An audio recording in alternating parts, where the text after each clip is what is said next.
Be ready for dictation. 5 seconds to go. Start. Honorable member will remember that on one occasion he told us not only on his behalf but responsibly and authoritatively on behalf of others too that we should adopt the city state formula.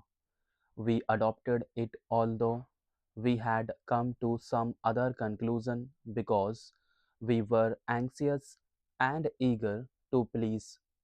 But not 48 hours had passed when we were told, no, go back upon that. We won't approve that. We went back upon it, and so we shifted about in our anxiety to arrive at some decision which carried the largest measure of agreement and consent. The honorable member referred to what he called two crucial decisions which were taken without consultation. I am in a difficulty about this matter because I am really totally and absolutely unable to follow him. I do not know where he gets his facts from. I consulted my papers, our cabinet records, and everything. There are two decisions I leave out for the moment: the statement that I made in Bombay. The first decision was taken, I may say, absolutely and emphatically with the consultation of everybody and my colleagues in the whole cabinet. I have no doubt about it. Finally, this bill itself was placed before the cabinet. The bill, after all, contains the decision on Bombay, and it was the cabinet that adopted it before it came to this house. That is the usual procedure. I do not understand how anyone can say, unless he is forgetting all this, that this decision was adopted without consultation. There has been more consultation on this than on any other subject that I have known of since I became Prime Minister. Sri Deshmukh was kind enough and good enough to say that he did not refer to me when he said that there was a certain animus. I thank him for the statement, but it is a small matter. After all, what I am and what I may be. But our method of government, the procedure we follow in the cabinet, in the government of India, in this parliament, and elsewhere are much bigger matters. Are we following wrong procedures? Are we overriding everybody and imposing some individual will, mine, or a small committee's will over this parliament, over the government, over the country? That is a vital matter. It is more vital than, I say, this whole states reorganization bill.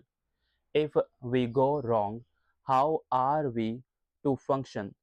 It is a serious charge the honorable member has made. It is not easy to reply to it and to justify my own conduct, but I feel he has not assured justice. Then there is the question of the statement I made in Bombay. What is the crucial point of the statement? I had said at the Amritsar Congress and at various other places repeatedly that Bombay would be given an opportunity to decide by some democratic process what it should do and where it should go. For my part, I would be exceedingly happy if Bombay went to Maharashtra. I have absolutely no reason against it and I think there are many good and valid arguments for Bombay going to Maharashtra. But I say there are valid arguments also on the other side. In this difficulty, we thought that the best way was to allow Bombay to decide. It may be done even now, but as I pointed out, the conditions have been such and so much passion has been aroused that it is not yet the right time to decide it. Let things cool down. I have repeatedly said that normality should prevail and then the people should decide. I do not mean that you will necessarily have a referendum and all that, but if there is a good atmosphere, I have no doubt that it would be far simpler to settle this matter without any such cumbersome procedure. I was hoping for that and I still hope for that. At the beginning, at the meeting of the All India Congress Committee in Bombay, I was not, to my thinking, making any announcement of a great decision.